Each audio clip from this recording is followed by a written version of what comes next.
dal leen ak jàmm ki seen xibaaru mbatiit. nañu àndandoo am ngor am jom te takku liggéey te Sénégal ñun lay xaar ëllëg ku mag baax loo yor mu rafet waa Sénégal Afrika réew yëpp ñu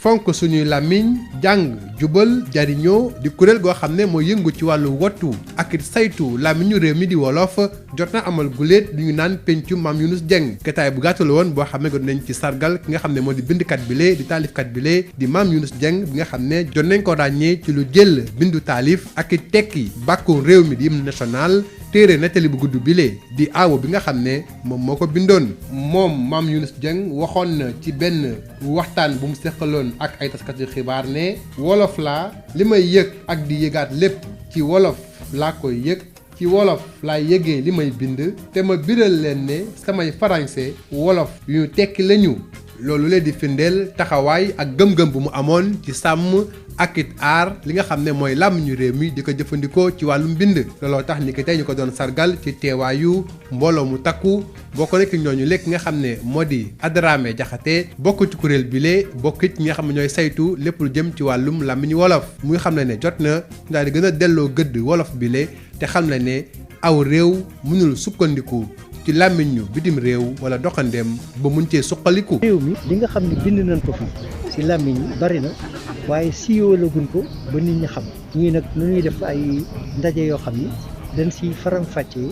téere yi nga xam ne bind nañ leen si làmmiñu réew mi bu ko defee nit ñi xam ni lépp lu ñuy mën a def si yeneen làmmiñ yeneen làkk yi li suñu làmmiñ yi mën na ko def loolu moo waral tey jii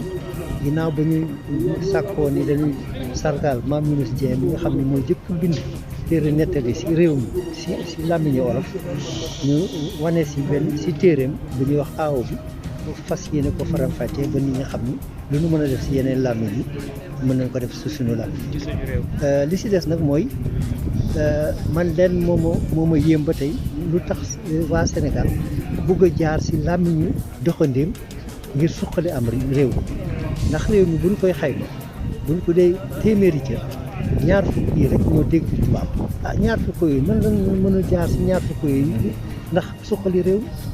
fekk fële nag juróom-ñett fukk yi loolu bu fekkee ni loolu moo am man dina ma jaaxal lool ndax amul benn réew si àddina boo xam ni suqaliku na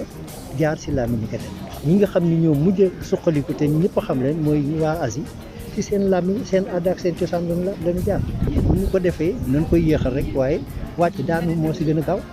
nanu jaar si suñu làmmiñ yi ndax moo ñu mën a may ñu mën a suqali. ana sax lan mooy tolluwaayu làmmiñu réew mi ci mim réew ndaxam ñu ngi koy bàyyi xel ndaxam li nga xam ne moo jëm ci wàllu jàppale bi suuxat bi ak it lépp lu jëm ci wàllu wesaare beeg jàngale bi ñu ngi ciy bàyyi xel di taxaw bu baax a baax laaj nañu laaj boobu ki nga xam ne moo di Koura Sarr di taalifkat bu mag bu ràññeeku lu nu mel la ñu xamal. dañuy wax làmmiñu réew mi te jëfe gi tuuti booy seet bëgguma sax kii parce que man depuis Macky Sall toog xamatuma ci langue nationale dara dañu daan woo kenn ku ne wane li nga liggéey kenn ku ne wane sa li nga taalif ñu yendu def ay atelier def lépp mais man depuis 2012 première ayu bés li ñu jagleel réew mi ci seen régime booba laa fa gëj daal ba muy door a toog ndeynaam bi ñuy wax nii woo nañu ñu waxtaan ak moom mu ne ñu nañu ñëw jàppale ko ci liggéey bi ñu jàppale ko ñun seetuñu xaalis lu jëmale làkk wi kanam rek lañu soxla parce que dañ daan ñëw dem fu nekk te dërëm diñ ko ci jël mais dama bëgg lu jëmmal sama làmmiñ ndax réew yi may dem ku mel ni Burkina ay Mali dañ ñoo raw nit ñu rawee ci seen làkk ëpp na te ñun ñoo ko njëkke Sénégal gi 72 lañ commencé bind la ñu commencé wax affaire u làkki réew mais boo demee tey Mali que la gën a gradé du wax français bu waree waxtaan ci biir kër ñoo assemblée générale wala assemblée nationale dañ leen ko doon imposer waaye ñun daal wax rek. dañoo seetlu ne.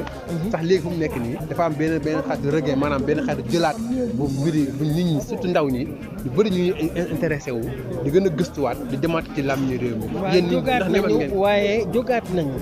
di ko ittewoo waaye dañ leen dul jubbanti ni ñuy yàqee araf yi dafa ëpp ci mbind yi ci affiche yeeg mbind yi ci réseaux sociaux yeeg yooyu yëpp yooyu dafa ëpp yàq bi dafa ëpp te dañ ko war a jubbanti. mu mel ni jot na kon ngir ñu suqali làmmiñu réew mi daal di koy jaaree ci jàng ak njàngale waaye it jaaree ko ci ay téere yu ñuy bind di ko wesaare ci daara yi yu kawe yi yu suuf yi ak yu diggu doomu yi bu ko defee ndaw ñi di jëfandikoo seeni làmmiñ di ci wax di ci wàññi di ci bind di ci taalif di ko jëfandikoo ngir sax mun cee jokkoo ak bitim réew. Mbacké Diagne di inspecteur bi ñuy dénk lépp lu jëm ci wàllu suqali di yëgle ne daañu taxaw temm ngir dox ay tànk yoo xam ne buñ ci jógee li ni mel dina antu dañu ko déglu. ndaje ma am solo la ndax làkk réew mi lépp loo xam ne da koy jëmale kanam rek lu am solo la ndax waxtu wi ñu nekk Sénégal dafa toll ci jéego boo xam ne nii beneen jéego bu bees la ci mbirum làkk réew mi ndax Sénégal ba mu amee indépendance ba léegi làkk yi fi nekk yëpp dañ leen a xool saytu leen càmbar leen ñu toll ci 25 yëpp wutal nañ leen am mbind 22 yi wutal nañ leen mbind juróom benn yi njëkk yi yëpp essayé nañ leen jàngale leen xool nuñ koy jàngalee xool lu muy jur ñu gis ne bu réew mi bëggee jëm kanam ci làkk yi lañ war a jàngale. toll nañ foo xam ne état bi day jël mbir mi ci loxoom pour maintenant dugal làkk yi ci école yi waxtu yi may wax ak yéen ay borom xam-xam ñu nga daje Thiès di xalaat ci programme yi ci emploi de temps yi ndax 2022 état bi daa bëgg juróom-ñeenti région yooyu dugal làkk réew mi ci classe yu njëkk yi te loolu di loo xam ne lu rëy la loo xam ne Sénégal bu ko defee njàngale mi dina jëm kanam te dana tax école bi doon école réew mi école mbooloo mi école gox yi parce que bu boobaa la ñuy wax ci biir école yi nit ñi dañ koy xam. léegi nag mu doon loo xam ne lu am solo dama leen wax ne lu mel nii moo war a tax ñu delloo si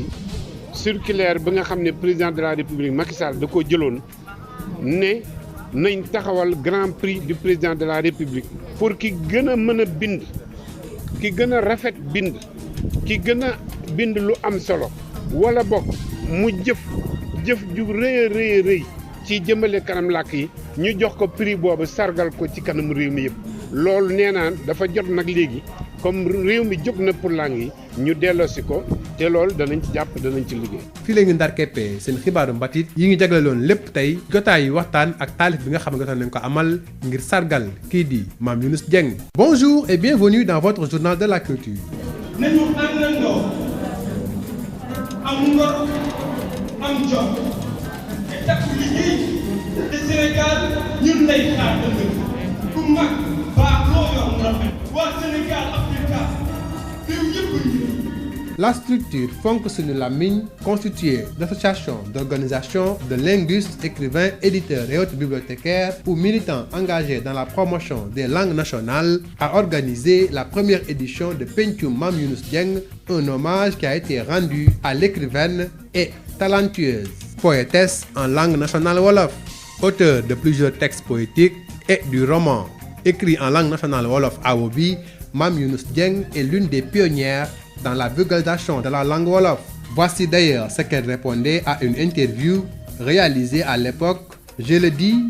je suis wolof, je sens et je ressens tout en wolof. Mes émotions s'expriment en wolof et je le confesse, mon français est souvent du wolof traduit. De l'avis d'Adramé Diakhaté, membre de la structure Fonk Sunu Làmmiñ et ardent défenseur des langues nationales, il faut recentrer les efforts de développement du Sénégal autour de la promotion des langues nationales, car selon lui, l'on ne peut se développer sur la base d'une langue étrangère. Il faudra essayer d'expliquer son livre au public pour leur permettre de comprendre que, en fait,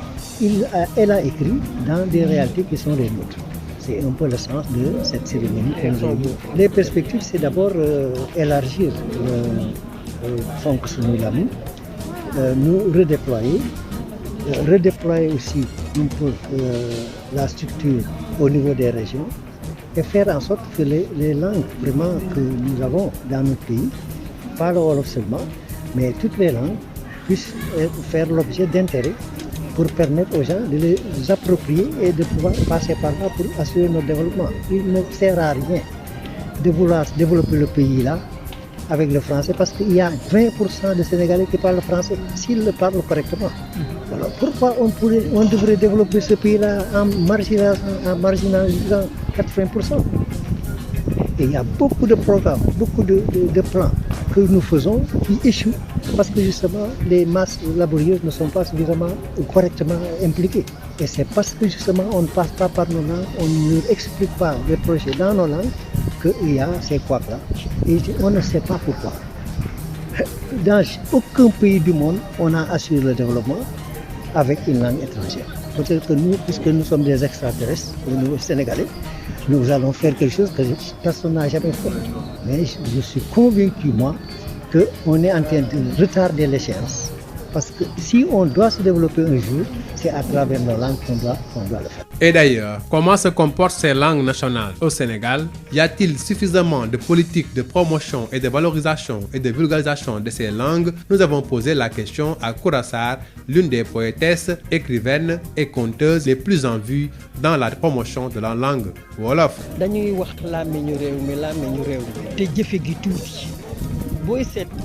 En réalité, il y a beaucoup plus de paroles que d'actions concrètes réalisées sur le terrain. Depuis l'avènement du président Macky Sall, nous ne sommes plus associés à la promotion des langues nationales. À l'époque, on nous appelait autour de colloques, d'espaces d'échange et de réflexion et de promotion de la langue, mais depuis, on ne voit plus rien. La première fois qu'on avait organisé la Semaine nationale pour la promotion des langues nationales, l'actuelle directrice, je pense c'est Ndeye Nam Diouf, nous avait reçus. Elle nous avait demandé de l'accompagner dans le cadre de sa mission, ce que nous avons fait. Mais jusqu'à présent, on ne voit pas des actions concrètes sur le terrain. Nous sommes des bonnes volontés, des hommes et des femmes engagés pour la promotion de la langue nationale wolof. Nous ne sommes pas là pour des gains financiers. Nous ne sommes mus que par la promotion de la langue nationale. Si vous voyez au Sénégal, nous sommes trop en retard par rapport aux autres pays. Et pourtant, depuis 1972, nous travaillons dans la promotion de la langue. Et actuellement, nous sommes à la traîne par rapport aux autres pays de la sous-région, comme le Mali, le Burkina Faso, des pays dans lesquels j'ai l'habitude de voyager. Il faut aussi dire que par rapport à la jeune génération, il y a beaucoup de jeunes qui s'approprient les langues, mais ils commettent des fautes dans l'écriture et surtout au niveau des réseaux sociaux. Il faudra former ces jeunes-là pour corriger ces imperfections. Et pour trouver des solutions autour de ces problématiques posées par les acteurs du secteur, l'inspecteur général du ministère de l'Éducation nationale en charge des questions de validation et de promotion des langues nationales, conscient de la situation, annonce plusieurs mesures qu'il faudra réactualiser pour la promotion des langues nationales en vue de leur donner la place qu'elles méritent dans l'enseignement, l'apprentissage, mais aussi l'écriture et la production scientifique. Notre pays a déjà fait de grands pas dans le développement des langues nationales. Notre pays a codifié presque toutes ces langues nationales. Notre pays a expérimenté dans le cycle élémentaire, dans toutes les classes, l'enseignement des langues nationales. Aujourd'hui, le pays a décidé d'élargir cet enseignement, d'en faire une affaire d'État. D'ici 2022, 9 régions vont accueillir les langues nationales dans les classes de CI. Au moment où nous sommes, des experts sont en train de faire les programmes, les outils, les manuels. Parce que dans le développement des langues nationales, l'État est important. Parce que c'est l'État qui décide, c'est l'État qui prend des lois et des textes réglementaires. Dans le développement des langues, c'est les professeurs d'université, les chercheurs qui décrivent les langues pour nous montrer comment elles fonctionnent, pour que l'on ait une grammaire, des dictionnaires, mais pour que tout cela marche, pour que tout cela soit viable, il faut que la population elle-même prenne en main. Et cet événement-là, ça fait partie de ce troisième pied qui constitue à ce que les communautés elles-mêmes prennent en charge le développement des langues. C'est une décision du président de la République Macky Sall. Depuis 2017, une circulaire a été envoyée au ministère de l'Éducation pour la création d'un grand prix du président de la République pour le meilleur écrivain et le meilleur utilisateur. On a mis ou meilleur utilisateur de langue nationale. Cela veut dire qu'on peut primer un écrivain on peut primer une ONG, on peut primer un individu qui a fait quelque chose de significatif dans les langues nationales. Donc, j'ai dit qu'il est venu le moment de déterrer cette circulaire, de la remettre sur la table pour qu'on puisse réaliser ce vœu du président de la République. C'est la fin de votre journal de la culture entièrement consacré à la première édition de Sargal Mame Younouss Dieng. Merci de l'avoir suivi.